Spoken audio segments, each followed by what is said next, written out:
Hello, welcome back to Bilgi उड़ान। कैसे हैं आप लोग? आई होप आप लोग काफ़ी अच्छे होंगे।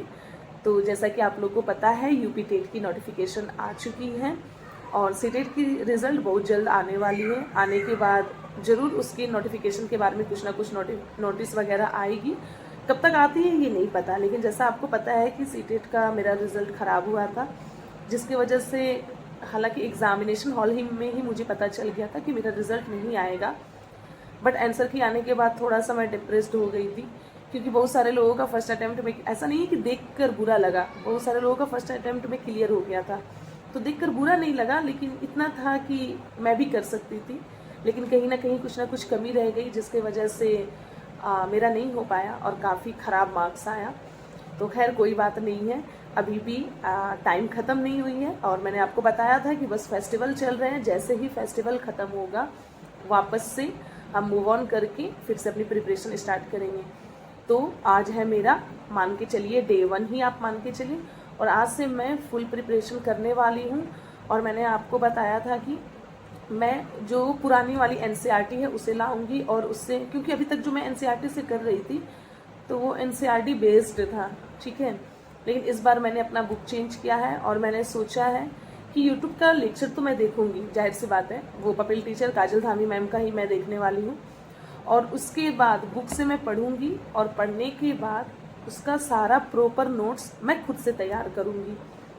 क्योंकि जब आप किसी चीज़ को पढ़ते हैं और उसके बाद लिखते हैं तो चीज़ें आपके माइंड में कहीं ना कहीं काफ़ी अच्छे से बैठ जाती हैं, ये मेरा मानना है। क्योंकि जब हम लोग ग्रेजुएशन के टाइम में भी थे तो फिजिक्स वगैरह का काफ़ी लेंदी आंसर्स होते थे, हालांकि उसको तो समझते थे, लेकिन लिखने के टाइम जब उसको पढ़ के लिखते थे तो काफ़ी अच्छे से माइंड में चली जाती थी। वही चीज़ मुझे दोबारा करना है। और ऐसा नहीं है कि क्लास 6, 7, 8 की साइंस जो बेसिक है वो कमज़ोर है ठीक, लेकिन नोट्स ना बनाने की वजह से मुझे ये लगा कि लास्ट टाइम में मैं रिवीजन नहीं कर पाई अच्छे से। और काजल धामी मैम का मैंने पेड नोट्स लिया था, तो पेड नोट्स जो लिया था उसमें अराउंड 200 या 100 कुछ, 150 या 200 आई थिंक उसमें पेजेस हैं, जिसमें मैंने सिर्फ 52 पढ़ा था। क्योंकि उसका अगर मैं क्या कहते हैं, अगर मैं जेरोक्स निकलवा लेती, वो पीडीएफ के फॉर्म में है, तो कहीं ना कहीं मैं उसे अच्छे से पढ़ती और एग्ज़ाम टाइम में रिवीजन कर लेती। लेकिन मैंने पीडीएफ उसका जेरोक्स नहीं निकलवाया था, प्रिंट नहीं निकलवाया था, मैं पीडीएफ से ही पढ़ती थी। लेकिन यही है, जब चीज़ें ज़्यादा इकट्ठा हो जाती है ना, और किताबें जब आपके पास ज़्यादा हो जाती है, सोर्सेज ज़्यादा हो जाती है, तो आपको नहीं समझ में आता है कि आप क्या पढ़ें। तो हमेशा अपनी सोर्सेज आपको लिमिटेड रखना चाहिए। हालांकि वो नोट्स मेरे पास अभी भी मौजूद है, लेकिन अभी मैं उस नोट्स को नहीं देखूंगी, वो मैं देखूंगी, उससे भी मैं पढ़ूंगी बाद में।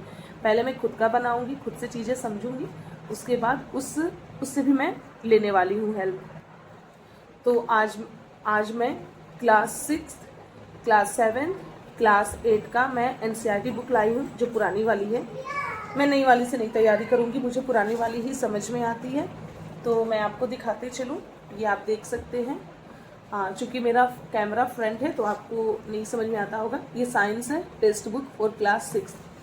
तो ये क्लास 6 की बुक है, जिसमें आपके चैप्टर्स कितने हैं मैं बता दूं। इसमें है चैप्टर्स, इसमें 16 चैप्टर्स है, ओके। और पहला जो चैप्टर है वो है आपका food, where does it come from. Food क्या है, वो कहाँ से आता है, ठीक है, ये 6th की है। और ये हो गई आपकी क्लास 7th की, ठीक है, ये भी एनसीईआरटी पुरानी वाली। इसमें चैप्टर्स कितने हैं मैं आपको बताते चलूँ। आप भी मेरे साथ तैयारी करेंगे, जो नए हैं वो भी कर सकते हैं, और जिनका मार्क्स पुराने वाले का कम आया वो भी कर सकते हैं। 88, 89, 90, 91, 92, वो थोड़ा सा, मतलब अगर तैयारी आप करते रहें, आगे भी जरूरी है भाई, लेकिन होपफुली आपका हो जाए। 1-2 मार्क्स अगर इंक्रीज हो तो, डिक्रीज होंगे तो फिर दिक्कत है, इंक्रीज होंगे तो हो जाएगा, ठीक है। इसमें जो चैप्टर्स हैं, इसमें 18 चैप्टर्स है। इसका पहला है न्यूट्रिशन इन प्लांट्स। इसमें चैप्टर था 6 में, फूड क्या है वो कहाँ से आता है। इसमें nutrition in plants, nutrition in animals, ये है 2 चैप्टर। पहले मैं अभी पहले का बता रही हूँ कि चीज़ें एक दूसरे से रिलेट करती है या नहीं, ठीक है। ये है आपकी क्लास 8 की, पहले आप देख लीजिए, ये क्लास 8 की बुक है एनसीईआरटी की, और इसमें मैं आपको बता दूं इसमें भी 18 चैप्टर्स हैं, और जो पहला चैप्टर्स है वो है आपका क्रॉप प्रोडक्शन एंड मैनेजमेंट, ठीक है। दूसरा है माइक्रो ऑर्गेनिज्म, फ्रेंड एंड, ठीक है। तो मैं बता दूं कि क्लास 6 का जो पहला है वो फूड, तो सॉरी, तो पहला जो है वो क्या है, फूड। तो आपको पता है फूड कहाँ से आता है?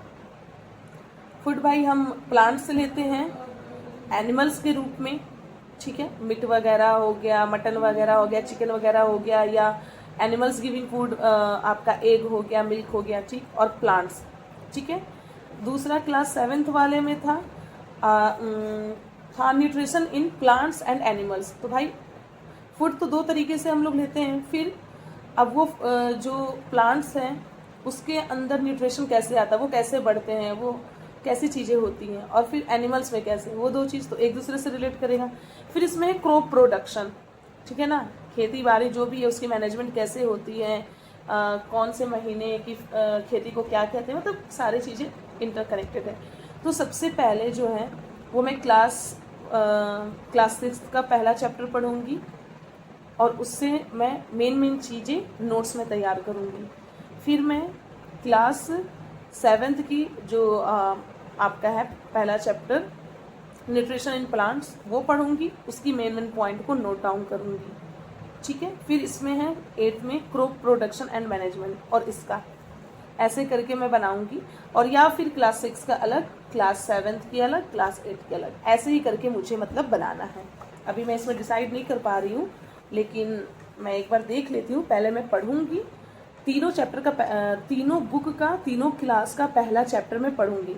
अगर कहीं ना कहीं इंटरकनेक्टेड होंगे, ऐसे तो मुझे लग रहा है चैप्टर्स का नाम देखकर ही कि इंटरकनेक्टेड है, अगर इंटरकनेक्टेड होगा तो तीनों को मैं मर्ज करके बनाऊंगी नोट्स, अदरवाइज अलग अलग बनाना है, ठीक है। तो क्लास 6 का पहला चैप्टर मैं स्टार्ट करने वाली हूँ, और इस बार तैयारी में कोई कमी नहीं करनी है। तो पहला चैप्टर है फूड, ठीक है। फूड है जिसके बारे में हमें पढ़ना है कि फूड वैरायटी क्या है, उसके क्या क्या एक मिनट, फूड आइटम्स क्या है, उसके इंग्रेडिएंट्स क्या है, ठीक है। देखिए एनसीईआरटी पढ़ने का ये होता है कि एनसीईआरटी की जो लैंग्वेज होती है ना वो काफ़ी इजी होती है, समझ में आती है, ठीक है। फूड मटेरियल्स और इसके सोर्सेज क्या हैं, मतलब कहाँ से आपको मिलता है ये टॉपिक। उसके बाद plants, parts and animals products as food, कि प्लांट्स का कौन कौन सा पार्ट हम लोग एज अ फूड खाते हैं और उसके पार्ट्स क्या क्या हैं, और animals product as food, animals का वो कौन सा प्रोडक्ट है जो फूड के तौर पे हम लोग कंज्यूम करते हैं। तो पता ही है, एग हो गया, मिल्क हो गया, ठीक है, उसकी मीट वगैरह हो गई, कौन सी चीज़ें एडिबल हैं, कौन सी नॉन एडिबल है, ये सारी चीज़ें। मतलब मैं बस आपको मेन पॉइंट बता रही हूँ कि मैं क्या पढ़ने वाली हूँ, पढ़ूँगी। और स्प्राउटेड क्या होता है, what do animals eat, animal क्या खाते हैं, फिर से हर्बीवरस क्या है, कैर्निवरस क्या है, ओमनीवरस क्या है, ये सारी मेन टॉपिक।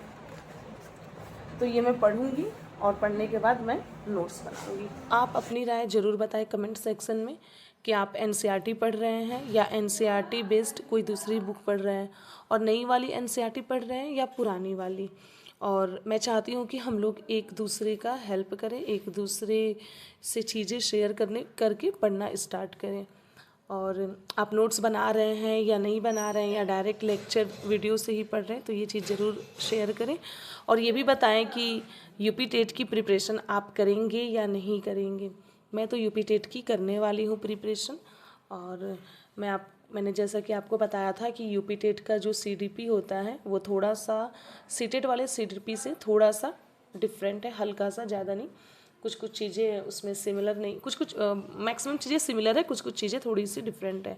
और आपको ये भी पता होना चाहिए जो यूपी टेट में इंग्लिश है उसमें इंग्लिश पेडागोजी नहीं पूछा जाता है। आप जब जाएंगे उसके वेबसाइट पर जाकर आप देख लेंगे कि सिर्फ इंग्लिश में ग्रामेटिकल ही पोर्शन जाता है। तो सीटेट अगर यूपी टेट की तैयारी करेंगे तो सीटेट की भी तैयारी होगी, सीटेट की तैयारी करेंगे तो यूपी टेट की भी तैयारी होगी। और सिर्फ यही नहीं, ये तो सिर्फ अभी ये है ना कि ये तो क्वालिफाइंग वाला एग्ज़ाम है, लेकिन इसके बाद जो एग्ज़ाम होगा, जो एग्ज़ाम वैकेंसी वाली होगी, तो अभी से प्रिपरेशन हम स्टार्ट करेंगे तो वैकेंसी वाले चीज़ में भी हमारा वो काम आएगा। और इसके साथ साथ मैथ्स पे भी हमें ध्यान देना है, क्योंकि देखिए मैथ्स एक ऐसा सब्जेक्ट है ना कि अगर मैथ्स में अगर हमारी प्रिपरेशन अच्छी है तो वो क्या होता है कि उसको जो मैथ्स हमें आधा घंटा में करना है ना, वो 15 मिनट में हो सकता है। लेकिन हुनर आना चाहिए एग्ज़ाम में अटेम्प्ट करने का, कि जो क्वेश्चन नहीं आ रहा उसको झट से स्किप करो, और मैं प्रॉब्लम बता रही हूँ, मेरे से यही चीज़ नहीं हो पाता है। कुछ लोग के अंदर होता है, नहीं आया झट से स्किप कर दिए, आगे बढ़ गए, लेकिन मेरे से वो चीज़ हो नहीं पाता है। और सीटेट वाले एग्ज़ाम में भी मैंने यही किया, 3-4 क्वेश्चन में मैं बहुत ज़्यादा मैंने टाइम ले लिया, और टाइम मैनेजमेंट तो मेरे से एकदम ही नहीं हो पाया, एकदम भी नहीं हो पाया। टाइम मैनेजमेंट कैसे करते हैं ये चीज़, मतलब अब जाकर मुझे समझ में आ रहा है कि कैसे कैसे मुझे क्वेश्चंस को अटेम्प्ट करना था। और मैं सच बताऊं कि अगर टाइम थोड़ा सा बचा होता तो मेरा सीटेट क्लियर हो गया रहता, लेकिन सिर्फ टाइम मैनेज ना होने की वजह से मैंने साइंस को पैनिक होके किया, और लैंग्वेज 1 लैंग्वेज 2 एकदम तुक्का मारा, इसलिए मेरा मार्क्स अच्छा नहीं आया। खैर कोई बात नहीं है, अब प्रिपरेशन स्टार्ट हो गई। आज के लिए बस इतना ही, सारी चीज़ें मैंने आपको डिटेल्स में बता दी, आप भी अपनी सारी चीज़ें कमेंट सेक्शन में बताएं। और हाँ, मैं आपसे अपना नोट्स शेयर करूँगी टेलीग्राम चैनल पे, आप टेलीग्राम चैनल ज्वाइन करना ना भूलें, डिस्क्रिप्शन बॉक्स में आपको मिल जाएगा या मेरे बायो में। आज के लिए बस इतना ही, thank you so much, bye bye.